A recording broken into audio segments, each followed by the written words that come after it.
today by Representative Dave Madsen. You recently proposed a bill to repair community buildings. Tell us about that bill. Yeah, absolutely. So in my district, in the 104th Legislative District, I have the privilege of representing parts of Harrisburg, Steelton, Swedera Township, High Spire, Paxtang, and one precinct in Lower Swedera. But in particular in Steelton, which is an older borough, the city of Harrisburg, which is a smaller third-class city, which at one point in time was an industrial hub, but then, like a lot of third-class cities, industry changed, the economy changed, and so populations dropped, and that meant that there was a lot of vacant homes. And alongside those vacant homes were churches, schools, and we even, here in this area, we have the old state hospital, which, we've made a lot of changes then too. So in my district, we have the old Bishop McDevitt, which has changed ownership a few times. And when I saw that it may be potentially changing again, that really incentivized me to do something. Formerly, I was on Harrisburg City Council. And so we see these big buildings throughout our communities that aren't on the tax rolls. And the private sector isn't investing in them for good reasons. It's very expensive. So we have to, on our side, figure out a way to incentivize them to want to develop. And that's what inspired me to work with Representatives Siegel and Kincaid on this legislation. And so that was sort of the onus for wanting to be proactive about developing and helping municipalities grow their tax base. Talk about the incentive that people are receiving from this bill. What is that? So essentially it would operate like it's a tax abatement or sort of like alerta. So essentially instead of a direct subsidy, it would allow municipalities to draft an ordinance that would say you don't have to pay taxes on while you're developing this property. And then it even goes beyond that to provide some incentives. If you do affordable housing or you do energy efficiency, you may be able to extend your time where you do not have to pay taxes on it. So again, I see it as a win-win for the municipality because you desperately want to get these properties on the tax rolls, either filled with people living in it, that grows your tax base, or a business that would pay, local services taxes. But when they're just sitting, often vacant, often blighted, it's not growing your tax base. And if anything, it's just sort of a burden to the community. Who is going to receive the tax break to repair these buildings? Will it be the repair companies or the municipality or township where these buildings are located? Yeah, so it would be the developer would receive the tax abatement to do it.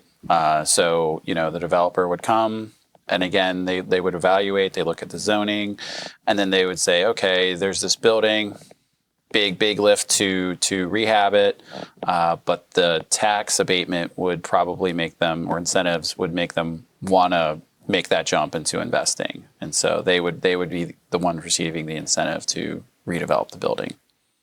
How big is the tax break for these companies?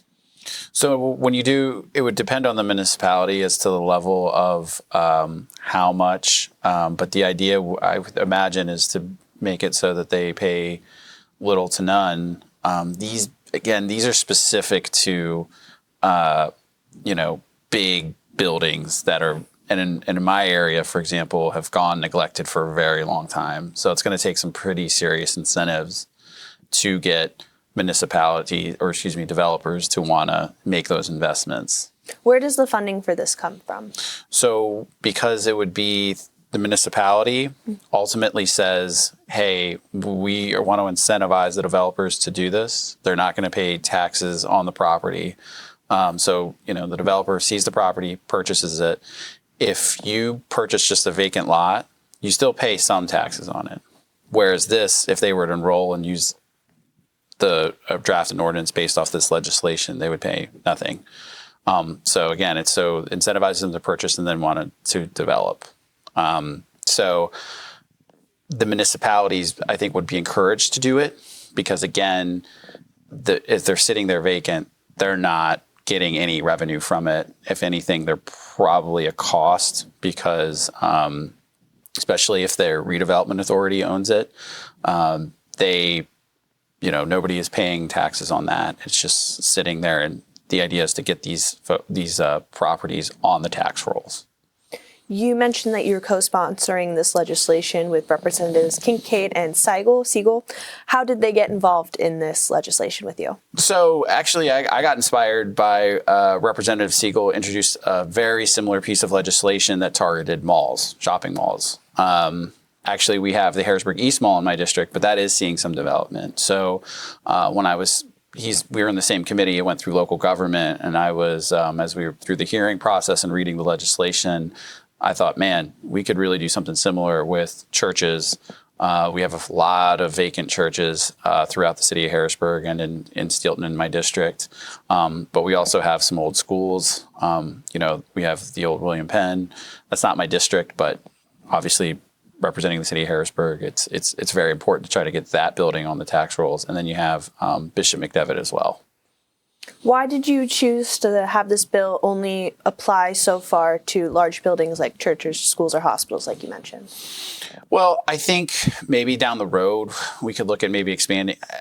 When you draft legislation, it can get a little like, or what are we saying, large buildings? You kind of have to think of stuff like that, or large vacant buildings. I mean, I think if you leave it too broad, probably my colleagues would want to narrow that down or be a little bit more specific.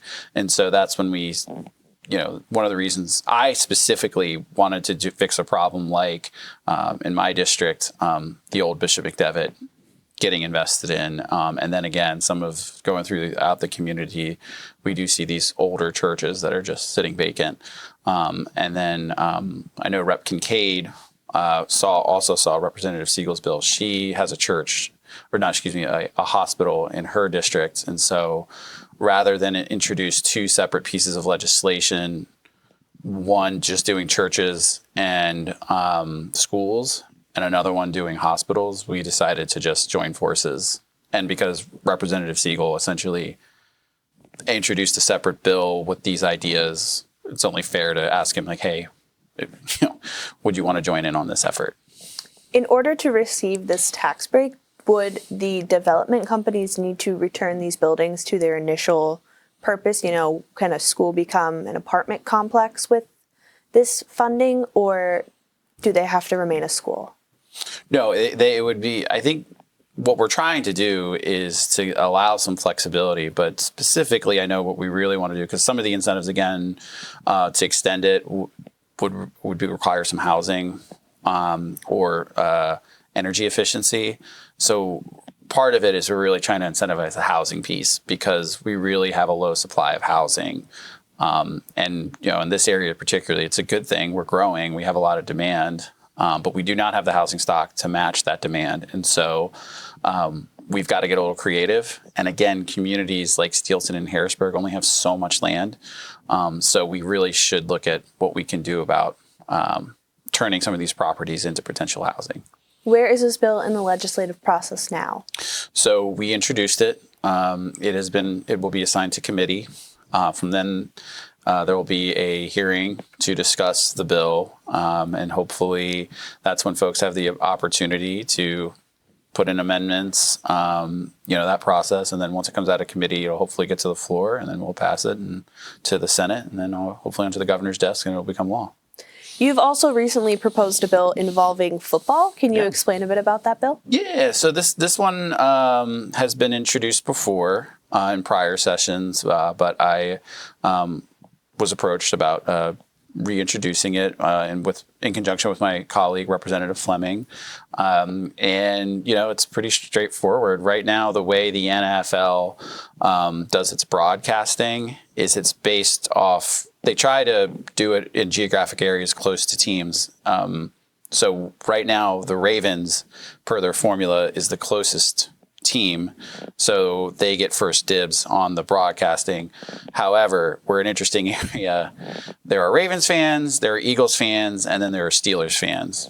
By my count, and just being in this community, I've lived here my whole life, there are much more Steelers fans than Ravens fans. And so what's happening is that the Ravens, when they're on prime time, those games get broadcasted.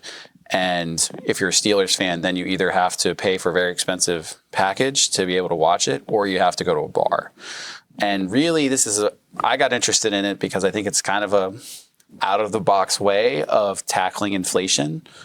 Because if you have more constituents that watch a football team, they're likely having to pay for that expensive cable package, or they're going to these bars and they're having to spend a lot of money out of pocket. And things are expensive, and that's an expensive way to enjoy your team. And so this hopefully saves more residents and more constituents in the area money, that way helping out, and then they can also save money and enjoy their favorite team in football. How wide is the regional TV market? I know you said the Harrisburg area is closer to the Ravens territory. Where does the cutoff? I would have to get back to you on that one. This is a specific geographic area formula. But, I know because York, for example, is so close to Baltimore, it expands that big. It's interesting because when they do these formulas, if you think about it, like an area like Chicago, right? Huge. Like Chicago or in LA, for example. I mean, they're so massive, these cities, that probably Baltimore would encroach on part of Harrisburg because they're so big. So I understand where the formula is coming from, but why we're asking for a different look is that it doesn't apply, I think, the right way that it should for an area like this that's so close to just so many major cities. How would legislation change this? This seems more a little bit of like a company problem. How would the state government change this? So it would just essentially just put the NFL on notice that, look, we would really, really like to see this change. It would benefit the fans of this area, that there's more of these fans here than there's more Steelers fans than there are Ravens fans. Please fix it so that way the most people that want to enjoy that team can. And where is that bill in the legislative process right now? So we just drafted the language, and again, similar to the other ones, it'll get assigned and hopefully put on a floor for vote. Lastly, my final bill I want to question you about is that your district includes the Steelton High Spire School District, and they received extra funding in the state budget. How and why were they chosen for this funding?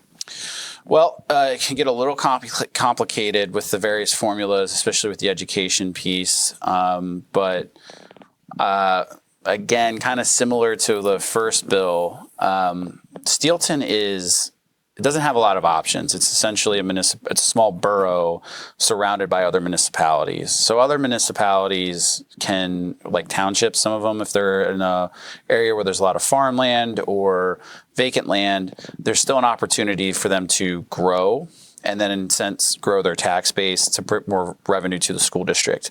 Steelton doesn't really have those options. So during the budget process, when we were talking about a fair funding formula and addressing some inequities, I really pushed for Steelton and High Spire to have a different kind of look because of its unique situation. And so my leadership heard that and worked with me on making sure they got the resources they needed to address their specific issue. But I know there may be other small boroughs or towns with a similar type of situation, and if they were missed out, I'm always happy to work with that individual rep to make sure that we address those inequities as well, and that every kid in Pennsylvania gets a quality education. How many other school districts received this extra funding in the state budget? I do not know that number offhand. Specifically in my district, Steelton was unique to having that problem. So they were kind of the one why I really wanted to address and focus on them uniquely. But also I have the city of Harrisburg. Now I share the city of Harrisburg with Representative Kim, but being a capital city where half the land is non-taxable, also provides its own unique challenges. So during the budget process, I'm on appropriations committee. We want to really advocate for our districts, and they're all unique and we all have special circumstances. So during that process, I really wanted to make sure my leadership understood the unique challenges, and I was grateful that they responded and we got a good deal for communities like mine. According to the Pennsylvania Capital Star, some Republicans are accusing House Democrats of, quote, picking favorites among the state's school districts for this funding increase. What do you say to that? Well, I can't speak to what their process was like. I wasn't I was negotiating with them, but I wasn't necessarily in the room when their leadership team was meeting with our leadership team to get to the nitty gritty of each of these. I just pushed and advocated as much as I could for my district and was successful. I would say, look, every school district per the new formula got an increase. So, and the good thing is we addressed it so that next year they will either get the same or more. So nobody really missed out, I would say. It's just you saw an increase, it's just how much. And we'll have another opportunity in a very short period of time. The governor will be addressed, before we know it'll be the new year. The governor will be addressing a new budget. And if schools missed out and felt like it was unfair, we can always take another look at that and make sure that they get the help that they need. Again, I think everybody agrees every child in Pennsylvania deserves a high quality education, and there's no better economic investment than our kids and our future. What will the Steelton High Spire School District do with this extra funding? Did they tell you? I know that they are looking and they're doing their budgets, and I know hopefully it will not result in a tax increase for the residents. I think that was the thing we were the most interested in. However, I think that's more of a question for the superintendent and school board, but hopefully, it helps to make sure that expanding curriculum, making sure that they can raise teachers' wages, just investing in the classroom so that these kids can get the best education they deserve. Representative Dave Madsen, thank you for your time. Thank you.